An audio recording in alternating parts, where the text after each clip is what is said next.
Hunting for the bottles that you want can get you frustrated with your local liquor store. Well, I happen to have a local liquor store owner here, and we're going to talk about whether or not your frustration is fair. So stick around.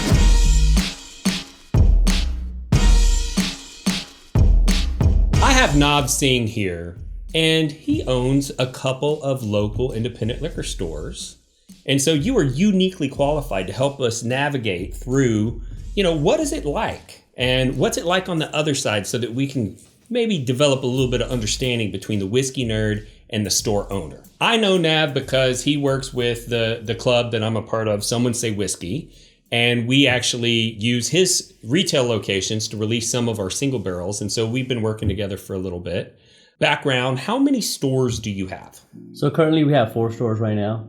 We started off with the flagship store, Bethany Discount Liquor, which is the one in Allen, Texas. That's the main that's the main one we've been working with you guys on. Mm-hmm. That one's in Allen, Texas, and then Whitesboro Liquor in Whitesboro, Texas. We got Pilot Point, Liberty Liquor, and the 4th one is in Denison, Apollo Liquor. Apollo, okay. Is one of those new? Yeah, Apollo's the newest one. Oh, okay, yeah. All right, because I remember thinking that it was 3, so 4, congratulations. Thank you. On the come up.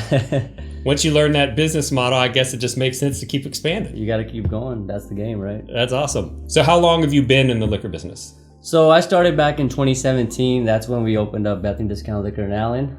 So about 5 years now. Okay. One of the things that I wanted to point out is that, when a whiskey lover goes into a liquor store, they are very focused on bourbon or American whiskey or whatever it is that they collect. But that's not the only thing that the store does, right? Exactly. And so if you were to venture a guess in the industry in general, what percentage of sales are from the bourbon category?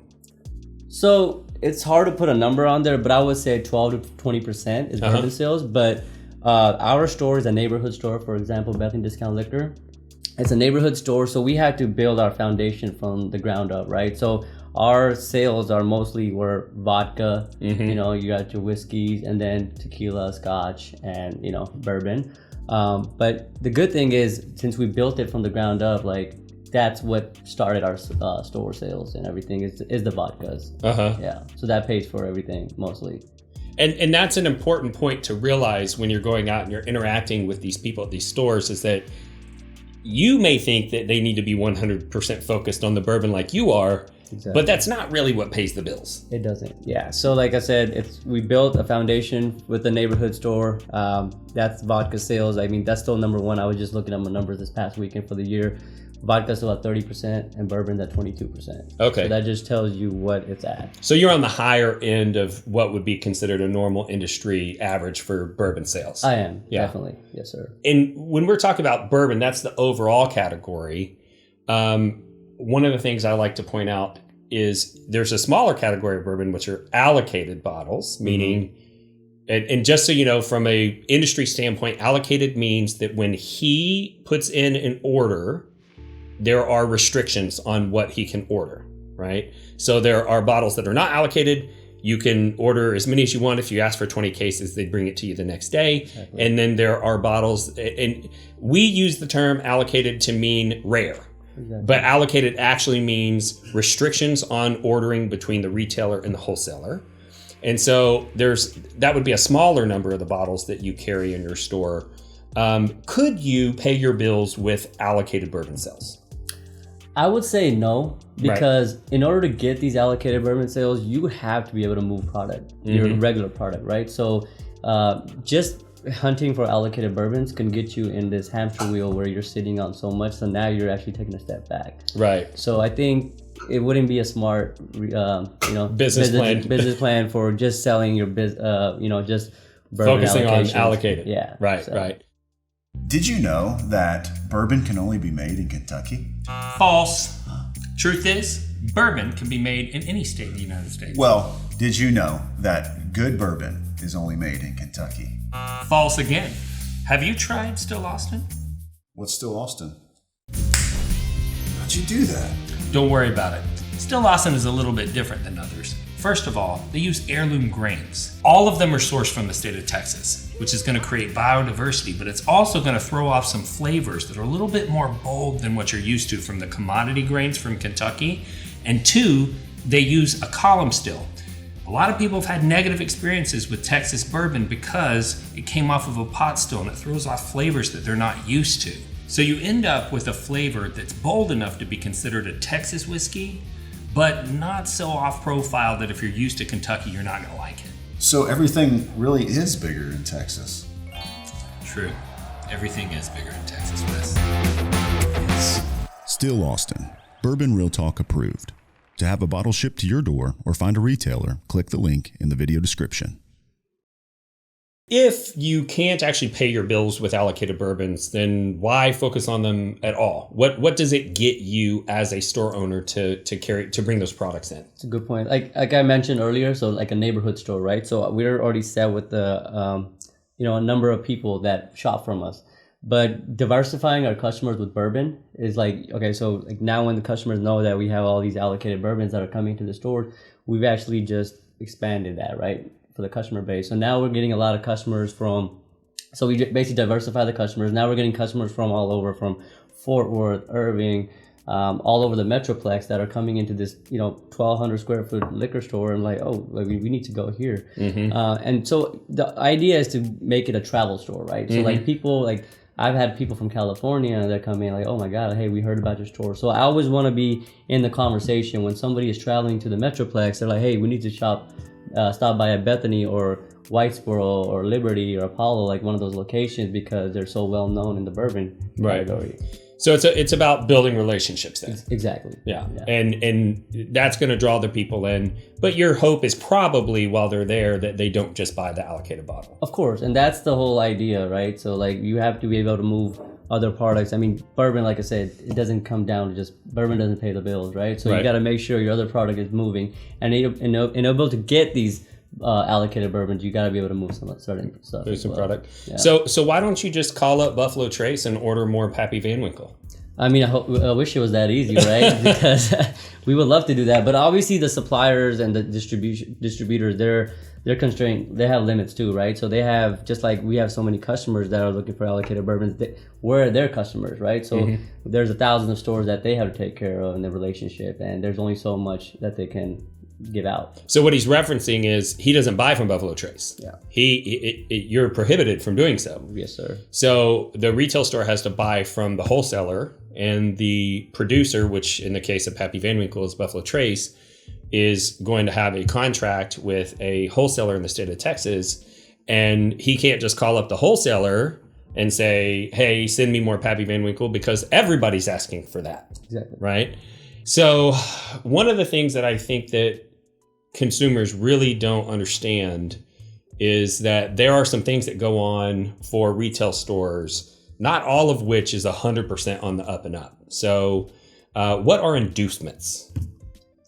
So that's mostly like, obviously like asking for, certain things in exchange. But, I like to call it like the number game, right? Mm-hmm. So you're trying to build a relationship with the supplier, with the distributor, where, hey, it's all about the numbers at the end of the day. Mm-hmm. So if you're moving a certain amount of product and like, hey, if you're moving the regular items and everything, right? So then you're able to get some of the more of the allocated stuff. Mm-hmm. Because, as I can see, like distributors as sales reps, they're always going to have these numbers and these goals to hit. Sure. Right? In any industry. So at the end of the month, there's certain numbers like, hey, we have some extra allocation. Can you help with this? Mm-hmm. And like, I don't like to do it all the time, but the items that I know that I can help with, hey, why not? Like, it brings me some extra allocations, and that way it's a win-win for both people. Even though I'm taking on a lot of inventory at the time, mm-hmm. and as a space as small as my store, 1,200 square feet, I have to figure out a way to roll that inventory very quickly. Right.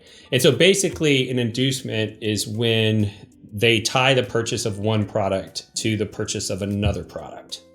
And from a technical standpoint, that's not legal. From a business standpoint, if you have 10 of something and you have 100 people who want to buy it, how are you going to decide which 10 of the 100 are going to get it? Exactly. And it's probably going to be your best customers, right? And so there's a little bit of gray area, but do you ever get asked to buy products that you wouldn't have otherwise bought, but they're asking you to bring it in, and there's kind of this tacit understanding that they're going to take care of you on something else later? So that's the whole thing, right? Building relationships. So like this industry is so fast moving forward, like, and it's just moving so quickly with new products coming in every day. So obviously suppliers, like for example, Prideful Goat, right? Mm-hmm. So your distributor, you need some help to grow that brand. So you're like, hey, I need help to grow this brand. So what they're gonna offer extra incentives for the sales reps to like get these pods is like three bottle placements in these different independent stores and these big chains, and then they'll put like a an incentive for that. But then that's the only way to get that product into these, because they're new products, and I wouldn't have not heard of it, if there was nothing, if they didn't offer that to me, right? Right. So what I usually do is like, okay, there's a 3-bottle pod, I'll bring it in, let's see how it goes, and then it's just a relationship, right? So I'm building that relationship with the rep. He's like, okay, you help me bring these pods in this month. I have some extra allocations. Let me hook you up at the end of the month. This is what we have. Right. And so it's not necessarily this like terrible nefarious thing, but it does go on, and it can put pressure on a small store, especially. It really can, and luckily I've figured out ways, and I'm still navigating that, but like figuring out ways on how to move that product, and I think I'll touch on that later. But it's just, you gotta be able to move your inventory, right? So same with anybody. Like if you're sitting on inventory, and yes, we all love allocations and everything, but if there's certain things that you cannot move, then as a business, that could be real scary. Right. So how do you decide who's going to get your allocated bottles? Because every store does it a little bit differently. Everybody does it very differently. I do a mixture of things. I'm known for my raffles now. We do monthly raffles here at Bethany, and then that's where I put my hard to get bottles. For example, in this month's raffle, I have the Willet 9-year Purple Top, the Willet 8-year Rye. So these bourbons, the Willet 8-year Purple Top and the Rye Purple Top and the green. So those bottles, they really bring in it's a little, it brings a little hype, like, oh, Bethany's doing these raffles and I'm shopping anyways, let me do that. So what I do is raffles. So every $40 you spend, we give you an entry. And that makes it easy for customers, right? So spending $40, that could be a bottle of Tito's and a Fireball right there. Right. You're going to buy something for the wife, maybe a couple of wine bottles or something, that gets you an entry. Where you might never be able to get those bottles somewhere else. I'm not a fan of the point system, because I've heard a lot of stories from customers, like they've been chasing a bottle of Blantons for 500 points, and they finally get to the 500 points when they spend $500 in the store, but it's already gone. Right. And that so for me, I was like, okay, what I started doing is the raffles, and then I started mixing it up. Now I started doing bundles as well. Now randomly at different times we'll put out a bundle. It might be like a bottle of Blantons and one of my store picks or something else, just to keep it, inventory and figuring out ways to put bottles in different hands. I don't want the same customers to keep getting the same thing. So I always, like, people will ask me, when is your delivery? And I was like, it doesn't matter what my delivery day is. Like, I'm randomly going to just put it at any time. It could be at 7 p.m. at night. It could be at 3 p.m. It could be at 10 in the morning on a Saturday, right? So just giving different people different opportunity to get it. So speaking of employees, one of the other things that people get frustrated with local liquor stores is dealing with the employees. And so is it easy to find a good employee to work a liquor store? It's actually very difficult to find good employees. So once you find good employees, like, my thing is to like retain, and invest in your employees. I mean, I think they're the backbone of your company, right? So like, it's business 101. Like once you have good employees, you gotta figure out ways to keep them incentivized and keep them happy, and like compensation or what it is to like, keep them going. But they buy all the allocated bottles, right? Like, they don't even tell the customers. They get to buy them all. No, of course not. That's the rumor, man. I'm telling you, people go in, they have a negative experience with some employee, really, and then they'll go out and they'll jump on one of the Facebook groups and be like, "Yeah, this guy's an a-hole, and he buys all the allocated bottles before a customer gets a chance and all that." Wow. But you actually prevent them from buying up all the allocateds, right? Yeah, I've been blessed enough. My employees have actually never put me in that situation where they're like, hey, Nav, you got this bottle of Blantons, can I just take it? Because they know how hard I work on the back end to be able to keep my numbers up and be able to get an allocation of Blantons, which is like 2 bottles or maybe 1 bottle a month, to figure out how to keep it, going. And they know the raffle system that we do. And so, and like, luckily, and they see that I don't just take bottles out of my, they don't see me taking it. They're like, they're always like, okay, like they already see me like, hey, how are we going to move this bottle? What's the best way to, like, you know, should we do a bundle with this one? Should we do an allocation? Should we do a wrap? What do we do? Right. So they're always, and they're so good now that they're like, hey, now, like, this person didn't win on a raffle, but he was looking for this bottle. We should hook him up. Oh, okay. And I was like, okay. That's awesome. Let's do that. Yeah. I don't think that people understand that most of the people that work in the store, they don't make a killing. Of course not. And to hire somebody that was making a killing would make it cost prohibitive for them to sell the bottles at the price that you're used to paying for them. And it's this weird balance of trying to find somebody who is both competent but also willing to work for a wage that keeps the prices where the customers want them, right? Right. And the good thing is, like, goes back to, you know, finding the right employees and seeing the like-minded people, right? So they see how I operate, and, you know, but obviously at the end of the day, like, I don't even want to give my employees a chance to, like, ask for a raise. I do my best to, like, hey, like, what do you bring to the table? I always, like, sit down with them, like, I need this and this, and what do you think? You know, so, like, I want to get the best out of them, but I want them to be happy. So, like, hey, you bring more to the table, let's see what we can do. Like, This is what I can offer. So, like, I like to bring the corporate aspect of it, and then still the mom and pops. But I mean, but you're doing it right. Your store is unique, and it's unique in the customer service experience that people have. But it's not like that everywhere. And if you're out there, you gotta keep that in mind. So let's get down to brass tacks, because what the people really want to know is, what can you tell them that's going to help them get allocated bottles? So what would you say are things that people do and say when they come into your store that makes you not want to sell them an allocated bottle? Well, that's easy, right? So, like, there's a lot of keyboard warriors, right, nowadays, and they're just, because I'll have that $40 or more, and they're like, oh, well, I can buy this everywhere. You know, I can buy this in the store everywhere. So it's funny, some of my own customers would tell, like, oh, which store do you go to? Like, where do you find McKenna 10 just sitting on the shelf, or a bottle of Eagle Rare? Like, we don't see it. Right. So it's just like, and then I see these people in my store, like, you made that comment that day, and you're still in here. Right. Like, it just rubs off wrong. So talking trash online is a bad look. Exactly. And then like